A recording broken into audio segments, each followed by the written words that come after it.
Hey everybody, welcome back to my channel. It's Constance the Reader, and today we're going to be doing a June wrap-up. Today is July 1st. I had a long weekend and it was absolutely fabulous, but I really did not film a lot in the month of June. I did have a great month though. I did a lot of reading, but I don't know. I guess I just wasn't in the mood. I still did film some stuff. I just have to edit it. But not a lot of vlogs happened, which is what I had been doing the last few months to kind of like keep you guys up to date with what I was reading, especially all the manga. But it's okay, that's what today is for. So without further ado, let's get into what I read in the month of June. As you guys will see, I think this video might come out before the haul because I did buy some manga in the month of June. You will hear all about that, but I had decided that I was going to read a lot of the first volumes that I had, so that's what we're going to be talking about first. These are the first volumes in some series. I don't have every single volume in the series for some of these, but I figured let me just give it a try. So I tried out My Dear Agent Volume 1. I liked this, although I didn't really know what to expect, so it wasn't my favorite. Like, I don't hate it, but I don't love it either. I will be reading the second volume because I own it, but I don't know, it was pretty nice. I didn't really like the second character, who I think his name is Mario? No, I can't remember. Tachibana, we'll just say Tachibana. I didn't really like that character. I'm not sure why. I just was not a fan of him. I don't think he was really bad, but I didn't like how he was so aggressive at times with this character here. I just kind of feel like it was so frustrating how he kept really being aggressive about his feelings for him, but didn't really stop to communicate with him about like what he was thinking and feeling. Now, is this character really good about expressing their emotions? No, but it eventually got figured out in the end, which I liked, so that's why I will continue to read on to the second volume, but also because I own the second volume, so I might as well you go ahead and read it. But I liked it. I would still suggest people read this because it was fun, but not my favorite. I decided that I was going to read Read or Dream, We Are Paper Sisters Detective Company, because I have 4 volumes of this, and this was all right, although it was a little weird. This character here, there was like an interaction they had with someone that I thought, I'm not sure what was going on with that, but I think it was still cute for what it's trying to give, which is just like, hey, we're sisters, we love to read, 2 more so than the other one, and we also solve some crimes.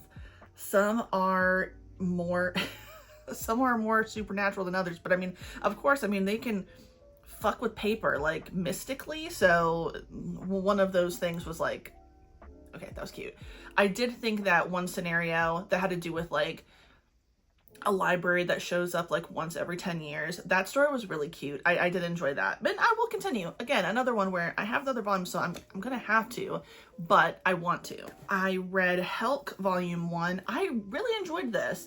Now, I'm gonna try really hard not to buy any more copies of it. I'm gonna try to read it digitally, but I thought this was really cute. Basically, it's like a demon world, but they almost look like they're on space, so I'm not really sure, but we're in a demon-esque realm where there are some humans, there's other type of species of monsters, and there is like a gladiator style thing going on because the demon lord has just recently died, been killed. I don't remember what the circumstances of the demon lord being gone are, but there's a human in the mix, and that's a big problem for this character here because humans should hate demons. So why is a human here trying to fight to be a demon lord?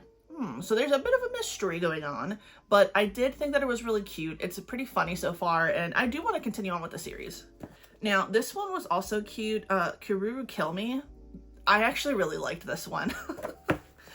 Almost dropped it though. So this is about a young guy who he does like pharmacy tech. That's actually really cool.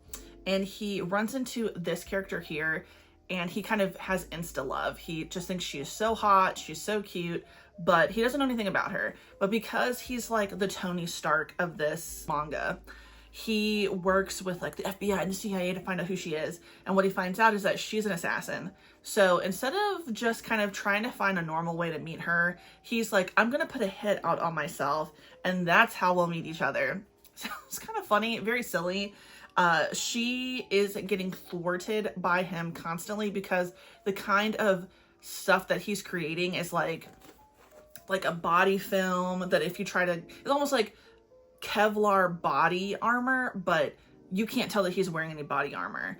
And then he'll put like patches all over his body, so if she tries to like punch a vital point to kill him, it won't kill him. So she keeps getting thwarted, and it keeps driving her absolutely crazy because she's like, I'm supposed to be an assassin here. Why the hell is this not working? Why am I not able to kill this guy? He should have been killed several times, and it just never works. So this was pretty cute. I would absolutely continue on with this. I genuinely liked it. I finally picked up the Villainess's Guide to Not Falling in Love. So I did like this, and I will continue on with this, but I will say that it felt like at the very beginning, I felt like I was dropped into a story that was like maybe like the second volume in a series, not the first. So I was a bit confused because our main character, you know, she is turning into a villainess, and she's played this, you know, sim before when she was alive, and now she's a villainess. But I don't know, like it wasn't bad. It wasn't bad. And like I said, I will continue on with it, but that very beginning part, I was confused. I was like, I feel like I'm missing something. But I did like the story. I did like how it ended. I definitely want to know what more she's got going on, because it seems like the villainess character that she's playing that was from the game actually has a lot more going on now that she is in that role. So I'd like to see where that goes. And then, because Devin made fun of me, I read Training Mr. Sakurada. Wow. You know, I didn't know what to expect. I didn't even read the back before I got this. I just happened to see this in passing a few times, and I thought, okay, it's wrapped in plastic and I think I want to read it. Why not? Wow. Okay. Titan's Bride was crazy. Okay. This is a bit crazier than that, which I know, shocking, right? How could it be? So basically these two characters, oh man, I can't even talk about it because I would give too much away. Oh yeah, no, I can't really talk about it because I would give it away. I'm going to talk about it, and if you don't want to know about it, you know, skip on to the next manga I'm going to be talking about. But I do kind of want to go in depth about my thoughts because it was pretty crazy. So these two guys, Mibu and Sakurada, they used to know each other in high school. And this guy here was a little bit older than Mibu, and he was like, okay, I really want to have some type of experience with a girl, but I'm a virgin, I've never really done anything, and I don't want to be like so ill prepared for when I go to college because I'm going to hook up with so many people. Well, he gets the idea to hit up Mibu. Very handsome now, but used to be a little chunky when he was younger and had a fuller chest. So it's Sakurada's idea, like, hey, Mibu, let me touch on you to get an experience. And this awakens something in Mibu, and it gets progressively weirder before he finally graduates. And he's like, thank you, Mibu. You're so great. Thanks for letting me have this experience. I hope it wasn't too weird for you. How was it not fucking weird for me? But how would it not be weird for me if I were Mibu in that situation? Like, what the hell? Because you'll have to see the panels in this. It's just wild. So anyway, he is now an adult. He is kind of like the weirdo in his office. Like, he openly watches porn in front of the women. And then Mibu shows up. And then through a bunch of events, it just gets fucking crazy. So Mibu has grown up and basically just like that experience where he was kind of assaulted in a way, because obviously he's very young. This is an older boy, nothing happened like here's the line and it went, but it was like that. Okay. It was like this far from the fucking line and crossing it. And it has made Mibu, became a dom. Then he wants to kind of inflict this fantasy onto Sakurada and like make him as sexually depraved as Mibu was because of this experience when he was younger. But that's when the line is actually crossed, okay? Because now Mibu is like taking it further, and from all we know, Sakurada is a straight man. Well, I guess not for long, if you would say that. He is like obsessed with Mibu after their first encounter. He can't get enough. He wants more. He wants to do more freaky things with him, but now it's consensual. Is it? Is it? But I guess if we're following the line of what's happening in the story. So he just is obsessed with Mibu once more. Then another person comes out of nowhere, almost does the same thing to Sakurada. And then we find out that that was the guy who trained Mibu. But then that guy is so depraved that he wants to die during a sexual encounter. What? And he thinks that if he does whatever he does to Sakurada, that Mibu will finally kill him. What? So that doesn't end up happening, but then he writes I don't know, like an erotic fanfic thing where he has a guy basically almost kill him. They show up thinking, oh my god, he's dead, but Mibu knows, like, nah, dude, this probably isn't true. This is probably like a weird fucking thing. So he got the bartender to live out this fantasy, but then we find out that the bartender was the guy who, the dude who kidnapped Sakurada when they were younger. Like, the dude who kidnapped Sakurada was obsessed with this guy in his neighborhood. The dad of the guy is like, you can't be gay, you can't be attracted to men. So he ties him up butt naked to a tree, which that dude who ends up being the bartender sees, and he's like, oh, that's so hot. What? And then he shows up to the club that the dude owns, who was the dom for Mibu. That guy doesn't recognize that guy. He's like, oh my god, yeah, I want to do this fantasy, and now I'm gonna tell you, like, I'm really that. What the fuck is going on? But everybody ends up happy in the end. Everybody ends up happy. I don't know how. There's also another, like, female coworker that Sakurada, like, has a crush on, but she is not interested in him, but she wants to be a dom, so she's basically trying to be Mibu's apprentice. What the fuck? I don't know. But I read all of it. Would I read another one by this by this creator? Probably. But I was definitely left thinking, what the fuck did I just read? What did I just read? I have no idea. Moving on. So these are some of the volumes that were in series that I've already been reading. So I finally got to Tsugumi Project Volume 5. This was really good. Honestly, I like where the story is going. I don't know how many more volumes are in this series, but I'm very interested to see what happens. A lot of stuff goes down. A lot of kind of secrets are semi-revealed. We are kind of getting more into... I wouldn't say we're getting into what happened to create the circumstances that we're in, but we obviously know what Tsugumi Project is for the most part. We get a little bit more information about Tsugumi and, like, her background, but what's happening to Leon is pretty intense. Some characters die, or they might have died. I'm not sure. I hope they're not really dead, because it would make me really sad. But I like where this is going. I know some people kind of gave up on it, and I can understand why. It is pretty slow, and you could argue that it might be hard to follow in terms of, like, does this make sense or not? But I still really enjoy Tsugumi Project. I'm going to keep going with it because I like it. I like the characters. I want to know what happens to Leon. I want to know what happens to the other characters. And I need to know what's going on with Dodo, because we kind of got a glimpse that Dodo isn't exactly who he says he is, but I don't think it's going to be a bad thing. I think it's going to be okay. But I want to know what's happening. I read Volume 5 of Though I Am an Inept Villainess. Still really love this series. I'm going to give myself a break in buying things, but I want to buy the light novel so bad. I really, really want to read more about this because I love this series. I know I've said it before. Whoever it was online that said, if you like the Apothecary Diaries, you will love this, they were not lying. I'm obsessed with this. I just think it's so great. I love the characters. It's just perfect to me. I'm sorry. It's 10 out of 10. I know, like, I'm going to love it in general. Period. I'm just going to love it. I just know I will. I also read the last volume of Ladies on Top, Volume 6. This was a really cute conclusion.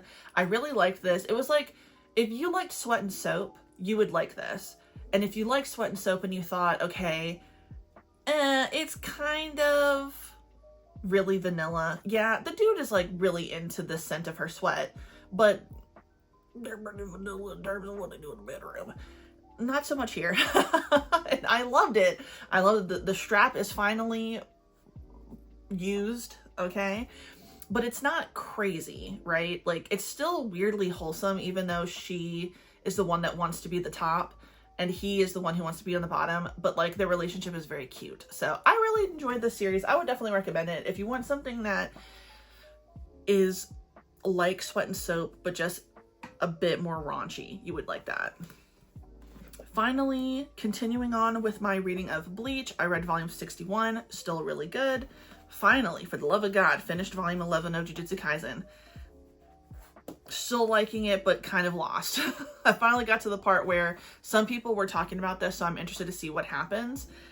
So I will be continuing on, and hopefully I will be reading it in the month of July. We shall see. But yes, I was definitely lost a bit. But I'm going to pick up the anime again so I can basically watch up until I get to this part and then keep going, because I can't see myself rereading all the volumes. But if I had Jujutsu Kaisen on playing in the background, I would get a better feel for it. And can we talk about Megan clearing the JJK jingle, being able to use the names, and then having the voice actor actually do that intro? Chef's kiss, beautiful. I love Megan Thee Stallion. If you didn't know, now you know. I am obsessed with her. She's amazing. And then lastly, I read Seventh Time Loop, Volume 4. I'm going to get the 5th volume at some point. I'm just not in a rush, but still really good. I'd already seen this play out on the anime, but good nonetheless. And then I read I'm in Love with the Villainess, Volume 6. This was really good. I really like this because you are seeing their relationship get far closer now. I have, I think, 5 or 6 of the light novels, so I really do need to finally get to the point where I pick that up.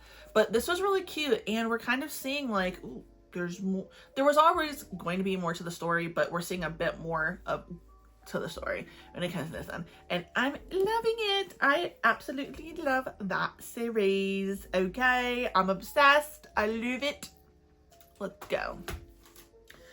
So now let's talk about the other books I read. So a few of them I can't talk to you about because they were St. Martin's Press books.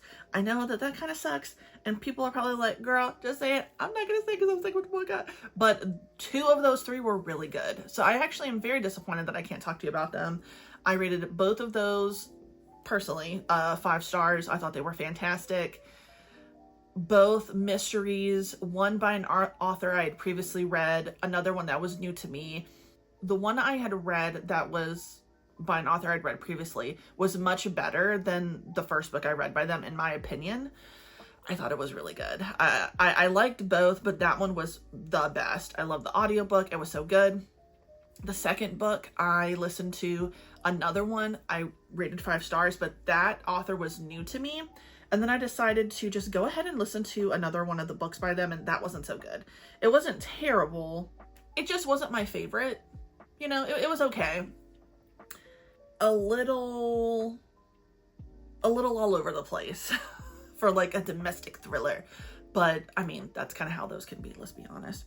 But I can talk about this book. So I read From Below by Darcy Coates. I do technically own the physical copy, but I don't feel like going out in my living room and getting it. What did I rate this? I did 5 stars. Honestly, this was really great. This was an audiobook that I listened to. I would actually recommend listening to the audiobook because I think that the narrator did a fantastic job. Basically, a group of people, some people are experienced divers, some people are marine biologists. You know, it's a group of a bunch of different people coming together to go and dive and look at a shipwreck that happened back in like the 20s. No one knew why the ship wrecked. No one knew what was going on, but people kind of have a feeling of like it was a haunted ship. And the woman who is basically kind of like the reason why everything is happening is equal parts cautious, but like also determined to get it done. They have a contract and they have to spend a certain amount of days down there, or they have to spend a certain amount of like video hours recording in the ship. So she isn't the kind of person who's trying to push people to do things that they don't feel comfortable with, but if nobody objects to going down there, she's like, okay, we can keep pushing forward. On their first dive, some mildly creepy stuff happens, but it's not enough for anybody to be like, okay, we're not going back down there. Then the next time they do a dive, it gets a little bit worse. And now you're thinking, oh, what is real and what isn't? While we are listening to the present day dive, we also have some chapters where we're going back in time on, like, I think it was 10 days before the ship sinks, and we are seeing it from the POV from somebody who worked on the ship of what was going on. And it does seem as though there was a haunting going on. People are seeing things in the hallways. They are hearing things at night. Some people are jumping overboard. There is this crazy fog that will just not let up. And this guy is trying to find out what the hell is going on. What's going on with the captain? Where are we going? And it is very, very spooky. I would say that I was not expecting it to go the way it did. I think that Darcy Coates did a great job making this extremely creepy. Made you really want to shake some people, like, what the fuck are you thinking? What are you doing? And if this were a movie, it would be amazing. It would be fantastic to watch. But in general, I just loved it. I would definitely recommend it. This is one of those that, especially if you like diving, if you really liked Into the Drowning Deep, you would really like this. And I loved Into the Drowning Deep. Now, they don't deal with the same thing. It doesn't have to do with like evil mermaids, but that's not the point. It's still so good, very creepy. The ghost story aspect of it is very good. And even though I just finished this today on the 1st, I started this book yesterday on the train ride back from Alexandria. And honestly, if I hadn't just completely crashed when I got home, I know I would have finished it yesterday. So I want to talk about it. This was a NetGalley book. Look at me trying to get back on my shit. And I listened to On the Surface by Rachel McGuire. So this comes out on the 9th of July. So it's coming out this month. So I figured, you know what, let me go ahead and add it. This was really good. Okay, I listened to it as an audiobook. I did like the narrator. At first when I was listening to it and there were so many different voices going on, I was like, ugh. Because there's one character I could not stand the way that they tried to do her accent. Sometimes she sounded like she might be from Spain. Sometimes she sounded like she was British. I didn't know what to make of her accent, but it ended up being very good. So basically it is about a couple, and honestly, think Gone Girl. You know, if you've watched Gone Girl, you know, like, oh, girl might frame her boyfriend. But it's a couple who live on a boat, and the woman, Danny, the girlfriend, is desperate to get more views on their YouTube channel. Sawyer is the boyfriend, and he's the one who actually has everything to do with the boat. You can tell that there's a lot of tension in between them. And one day, after a really, really bad night with a bunch of people, and Danny kind of leaving these breadcrumbs of like, oh my God, like he's kind of aggressive. Everything's like not really going well with us. Oh, but everything's going to be okay. She ends up disappearing the next day after like a drunken night. And from there, videos start getting posted from the YouTube channel, but nobody can find Danny. No one knows where she is.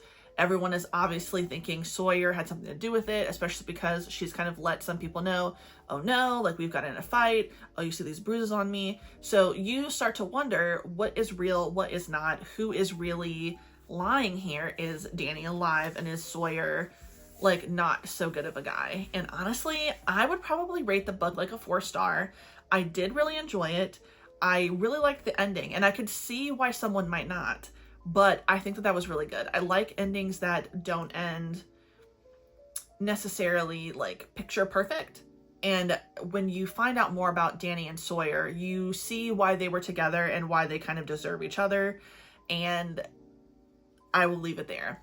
But I would definitely recommend it. I think that the audiobook was good, but I could see it being a really good like physical book to read if you like the format. And if this was a movie, I think it would be a really good movie too. So On the Surface, I'd say 4 stars. I think it was pretty good. I'm still in the process of reading the Gilded Ones because I went to see my sister for my brother-in-law's birthday this weekend. I didn't get a chance to finish the book, but I will be talking about it at some point later this month because I'm gonna do a reading vlog and kind of update you guys so I don't have to have like another one of these. I don't think that having a wrap up is bad, but I can see why having the multiple like reading vlogs might be a little bit better, not less overwhelming than me just sitting here talking about manga. But there you have it. That is the reading wrap up for the month of July. I will be doing another video with what I will read in July, possibly. We'll see. Maybe I'll just go ahead and get it over with a reading vlog. That might be a little bit better. But yes, thank you so much for watching my video. If you liked the video, please like the video. If you like, subscribe, hit the notification bell, follow my other social media. It's in the description box down below. And you have a good day. Goodbye.